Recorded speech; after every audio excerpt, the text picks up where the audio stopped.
nights are so hard for me. All the faces of the people we lost, they all torment me.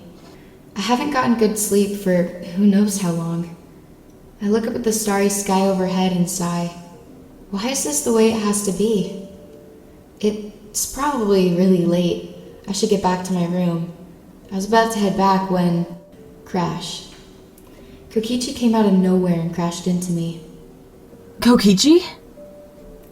I yelled while we fell to the ground. His fall was cushioned by my body, and I can't say I didn't want to cry out in pain and push him off me right then and there. Saihara-chan? He asked, looking up from where he was on my chest. I was about to ask him what the hell he was doing running like he was being chased by some killer, but shortly after that I realized that could be the case. I'm sorry for running into you this late, Saihara. He started before Monokuma showed out of nowhere like he always does. What the hell are you guys doing up? He yelled at us while we slowly got up, Kokichi quickly pulling me to my feet. Well, Kokichi started, before being interrupted again. I don't care why, but seeing as you should be in the dorms, I'm going to give you a special punishment. He yelled, pulling out a remote and pushing a button. Before I could say anything, I was sent back to the dorm rooms with Kokichi still by my side. So what do you think he's gonna do to us? Kokichi asked in a tone where I could tell he was nervous about whatever Monokuma had in store for us. Well, I'm not sure. We didn't technically break any of the rules, so I highly doubt it would be something super bad. I said before Kokichi walked up the stairs to his dorm after quietly saying goodnight before closing his door. Good night, Kokichi. I said, walking to my own room and entering, making sure to close and lock the door. I wonder what the hell Monokuma was talking about.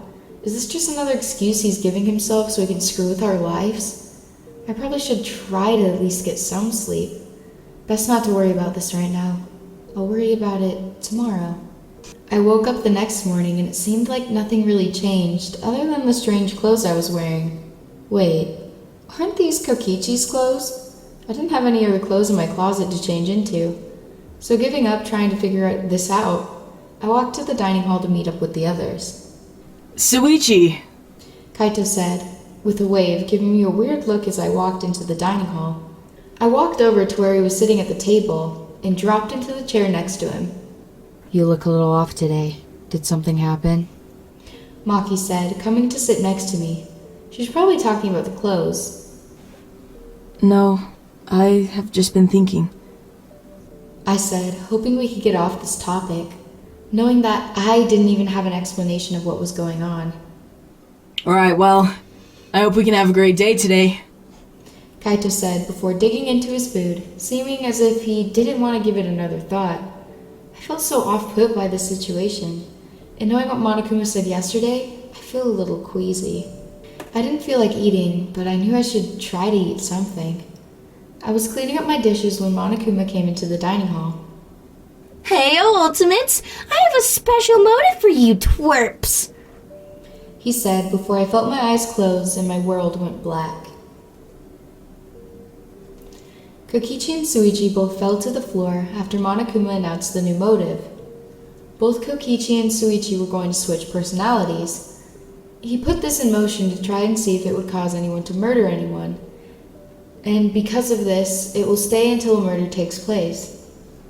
Are you serious? Kaito yelled, infuriated by the annoying bear. Yup! Have fun with the new and improved Kokichi Oma and Saichi Saihara!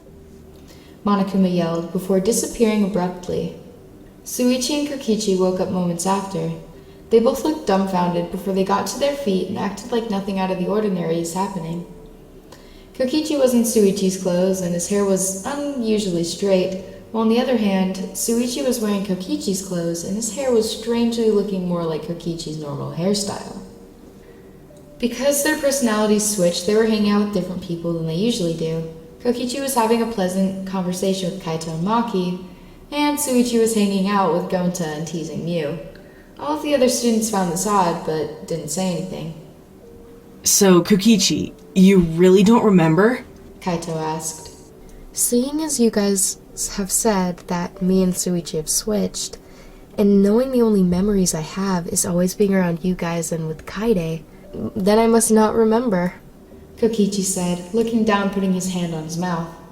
Well, that must mean you have Saichi's memories and Saichi must have yours. Maki said under her breath. Well, this is odd. Kokichi said before being interrupted by Saichi picking him up bridal style. Usually when Kokichi wanted Saichi's attention, he would just grab his hand and drag him away from Kaito and Maki. But seeing as Saichi is taller, he can pick him up and run away with him quite easily. Saichi? Kokichi said, trying to get out of his hold. I'm going to borrow my beloved Kokichi, so see ya! He said, running off with Kokichi in his arms. He took his scarf off his neck and put it around Kokichi's eyes to blind him so he could not see where he was taking him to. Saichi, put me down. Kokichi yelled again, trying to get out of this situation. But oddly, he found he was very comfortable in Saichi's arms and found himself calming down. Saichi didn't say anything until he abruptly stopped and placed Kokichi on the ground. Kokichi let out a small gasp as all this took place, but quieted down afterwards. Saichi? Where did you take me? Kokichi said, trying to cover up how nervous he was. Sorry, my beloved. He said before taking the scarf off his eyes before putting it back over his neck. He turned to Kokichi and put his hand on his chin to make him look up at him. So, this situation we're in is pretty weird. He said, getting closer to Kokichi, causing Kokichi to blush at how close they were. Yeah. Kokichi said with a stutter. And you know, what else is pretty weird? He said with a serious expression that caused Kokichi to do a full-body shudder. What? Before he could answer, Saichi put his lips on Kokichi's. Kokichi tried to get away before he realized he couldn't and relaxed, noticing that this is what he had wanted, but was so nervous that Saichi was joking that he wanted to pull away. Moments later, they broke apart. Saichi stood up, leaving Kokichi shocked on the ground. That was pretty fun. See you later, my beloved Kokichi. He yelled before retreating to his room with a blush slowly coming to his face. What just happened? Kokichi said, unconsciously putting his finger to his lips, tracing them slowly. Why do I feel so nervous all of a sudden?